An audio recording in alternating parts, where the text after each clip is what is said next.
हजरत इब्राहिम के लिए आग के अंगारों का आतिश कदा तैयार किया गया। 40 हाथ लंबा चौड़ान में 6-6 महीने तक लकड़ियां भरी गई। क्या तैयारी थी कौम के लोगों की? तैयारी ये थी कि एक नबी को आग में डालना है, एक पैगंबर को जलाना है माअल्लाह। तो नमरूदियों ने सारी हरकतें कर डाली। गोपिये में आपको बिठा करके उछाला गया, आप हवा में तैर रहे थे। करीब था कि आतिश कदे में पहुंच जाए। जिब्रील अमीन रास्ते में आए, अर्जी लगाई, प्यारे खलील कुछ कहना हो तो कह दीजिए, मैं मौला के हुजूर अर्जी लगा दूं। हजरत इब्राहिम अलैहिस्सलाम ने इरशाद फरमाया, जरूरत तो है प्यारे, लेकिन जिब्रील तेरी जरूरत नहीं है, रास्ते से हट जा। वो आतिश कदा भी देख रहा है और अपना खलील भी देख रहा है। ये आशिकों मासूम का मामला गए, ये मेरे और मेरे मौला के बीच का मामला गए। जिब्रील रास्ते से हट जा। तो जब रब ने इश्क की इंतहा देखी तो इरशाद फरमाया, या नारो कूनी बरदौ व सलामन अला इब्राहीम। ऐ आग मेरे खलील पर ठंडी और सलामती वाली हो जा। हजरत इब्राहिम ने बाबिल छोड़ दिया। इन्हीं की बदमाशियों की वजह से बाबिल वालों पर अज़ाब इलाही उतारा गया। यानी अब तक जितने नबी भेजे गए, बगैर तलब के भेजे गए, बगैर मांगे भेजे गए। यहाँ तक कि एक नबी दुनिया से जाता नहीं था, 2-2, 3-3 नबी मौजूद होते थे। एक जाने न पाता, दूसरे का वजूद पहले से मौजूद होता। यानी ये नेमत वाफर तरीके पर, क्योंकि उन्हीं नबियों ने हाथ उठाया तो पत्थरों से चश्मे निकले। उन्हीं नबियों ने हाथ उठाए तो पत्थर की ऊँटनी दूध देने लगी। उन्हीं नबियों ने हाथ उठाए तो मुर्दे भी जिंदा हो गए। उन्हीं नबियों ने हाथ उठाए तो रब ने जन्नत की वो नेमत मन और सलवा की शक्ल में जमीन पर उतारी। उन्हीं नबियों ने हाथ उठाए तो रब ने ऐसे ऐसे यानी कोढ़ के मरीजों को भी शिफा अता की, जुज़ाम के मरीजों को भी शिफा अता की, मादरजात अंधे को बीनाई अता फरमाई। उन्हीं नबियों ने अपने कदमों से पत्थरों के जिगर मोम कर डाले, काबा बनाया, हरम बनाया। कहीं उन्हीं नबियों में साहब अगर एड़ी इस्माइल की रगड़ गई तो रब ने कयामत तक के लिए पूरी मखलूक के लिए ज़मज़म का तोहफा अता फरमाया।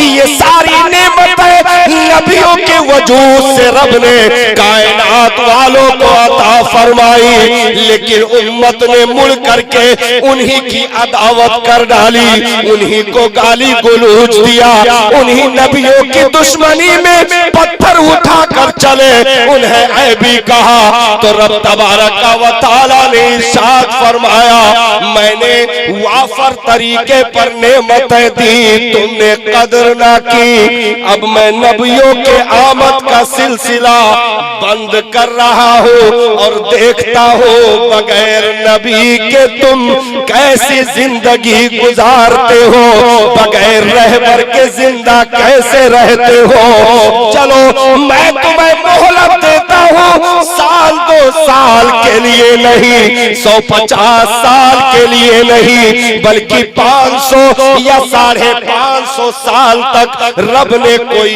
नबी नहीं भेजा, कोई पैगंबर नहीं भेजा, कोई रसूल नहीं भेजा।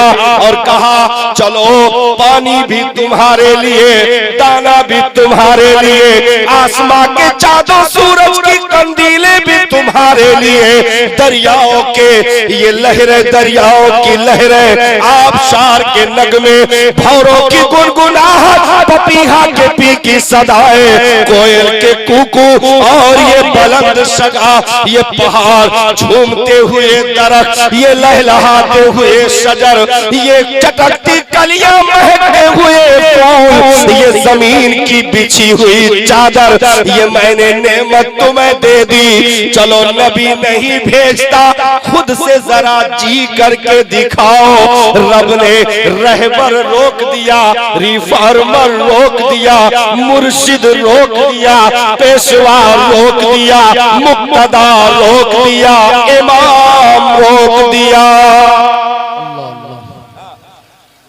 सबको बिल्कुल एकदम सारे रास्ते बंद कर दिए कि अब कोई रहबर नहीं जाएगा, अब कोई नबी दुनिया में नहीं जाएगा। अपनी मर्जी से तुम जिंदगी जैसे जी सकते हो जी करके दिखाओ। तो अब क्या हुआ साहब, नबियों की आमद जो बंद हुई तो कायनात में ऐसे हो गया जैसे चराग हो, तेल हो, लेकिन उजाला ना हो। दरिया है, चौड़ाई है, रेत है, कंक्रीट है, सारी चीजें लेकिन पानी गायब। जमीन है, उसकी चादर है, खेती है, सारी चीजें लेकिन हरियाली गायब। आसमान का शामियाना है, बादल भी है, टुकड़े भी हैं, लेकिन बारिश गायब। जानवर भी है, उनके थन भी है, लेकिन दूध गायब। इंसान भी है, सारी चीजें हैं, लेकिन अक्ल की तमाम तर अक्ल के उजाले गायब। अक्ल की बत्ती गुल हो गई, ये सारी चीजें फ्यूज हो गई। तो क्या हुआ, बगैर नबी के जब ये दो टांग का इंसान इस जमीन पर चला तो चलते चलते साहब दरिया के आगे गिर गया, पेड़ पौधों के आगे गिरा, यहाँ तक कि काबा की हुर्मतों को पामाल कर डाला, नंगे होकर काबा का तवाफ कर डाला। और साहब मछली पकड़ने का जो केचुआ होता है, इसको भी अपना खुदा मान लिया। यहाँ तक के साहब न कोई महरम रहा, न कोई राजदार, यहाँ तक कि सगा बेटा सगी माँ को निकाह करके मादल्ला अपनी बीवी बना डाला। सगा बेटा सगी माँ को बीवी बना डाला और बेवाओं को 40 रोज के लिए पत्थरों के गार में कैद किया गया। फिर ऊंट की नंगी पीठ पर बिठा करके मक्का के गली कूचों में उस गरीब को नंगे सर फिराया गया। पत्थरों की बारिशें हुई, लहू लहार हुई, जान दे दी गरीब ने। साहब उसका कसूर बस इतना था कि शादी होने के बाद उसका शौहर खत्म हो गया, बस इतना सा कसूर था और उसे मौत की सजाएं दे डाली दुनिया ने। कौन सा कसूर साहब, यहाँ तक कि साहब जमीन पर चूटियां, कीड़े मकोड़े, ये सब के सब चीख उठे। मेरे मालिक बगैर नबी के हम भी जिंदा नहीं रह सकते।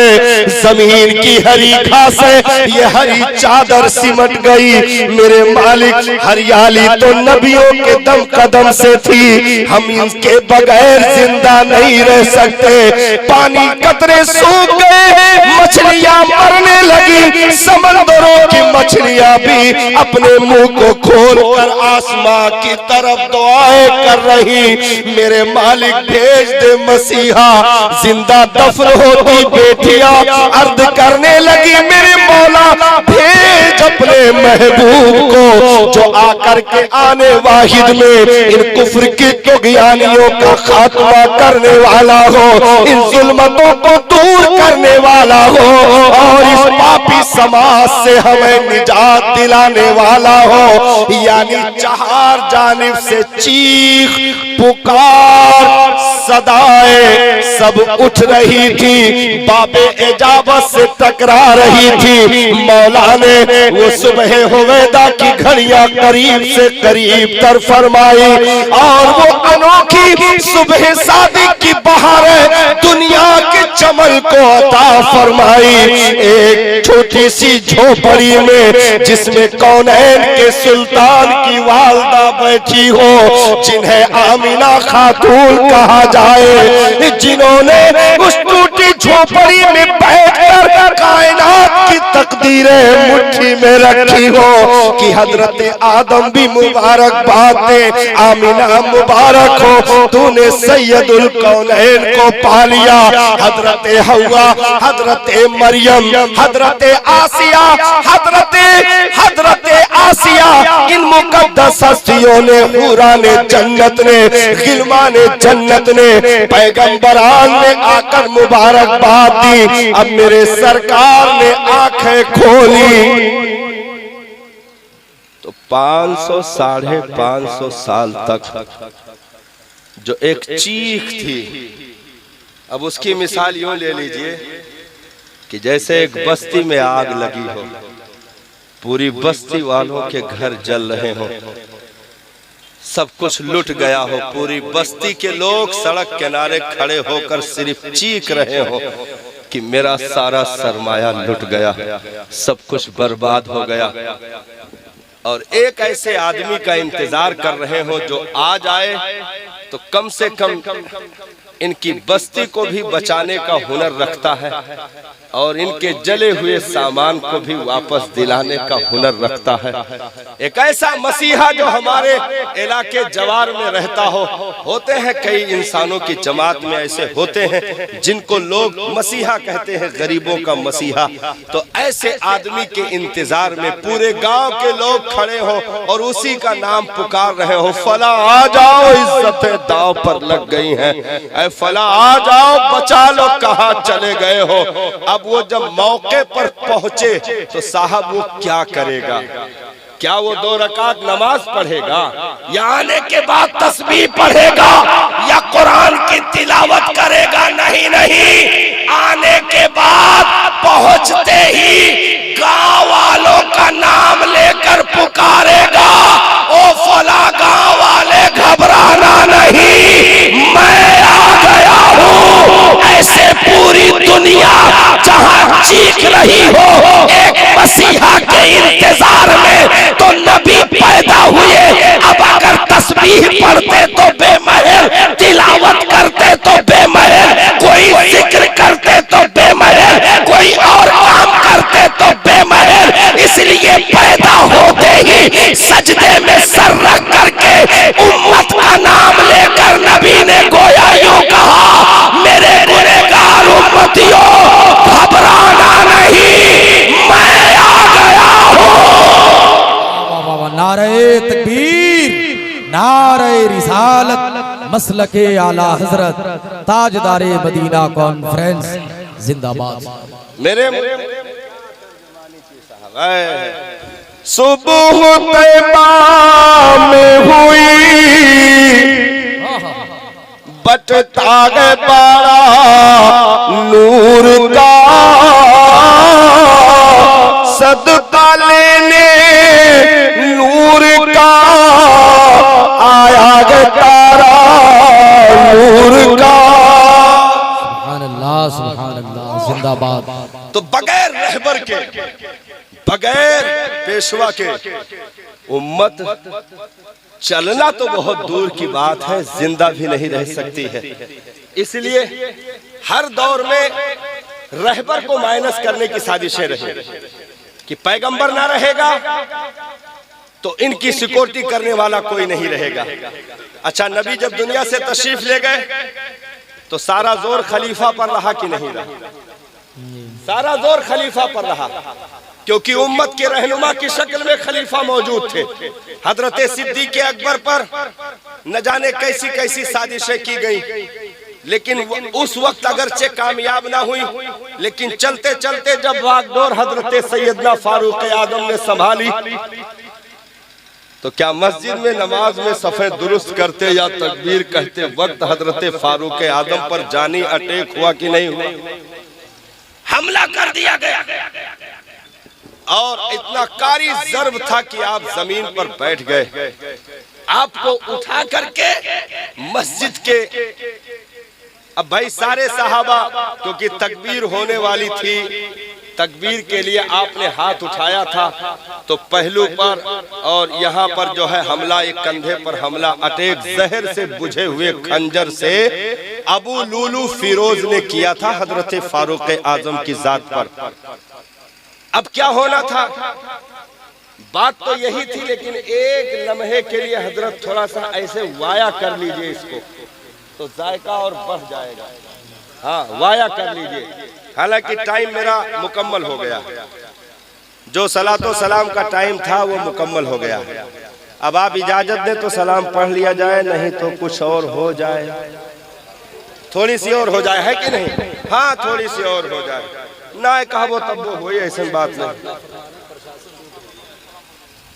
हाँ हाँ, वही तो हमने कहा कि सलातो सलाम का टाइम हो गया, 2 मिनट बस सलातो सलाम होने जा रहा है, प्रोग्राम कंप्लीट हो गया है।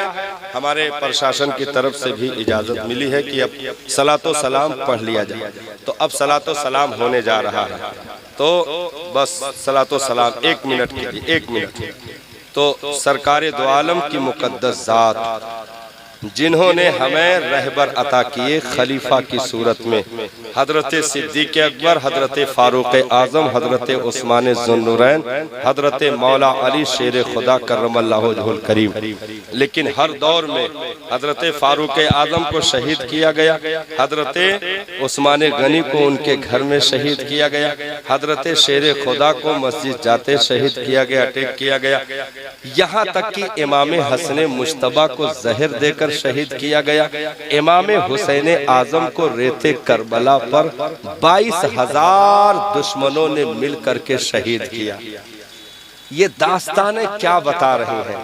दास्तानें ये बता रही हैं कि रहबर वो अहम चीज है उम्मत में कि अगर वो ना रहा तो फिर ये चलने वाले पीछे लुढ़क जाएंगे। इसलिए अपने मुसल्लों पर खड़े हुए इन रहबरों की कद्र करते रहना, क्योंकि ये ना रहेंगे तो मेहराब में अंधेरे आ जाएंगे, ये ना रहेंगे तो हमारे समाज में अंधेरे आ जाएंगे।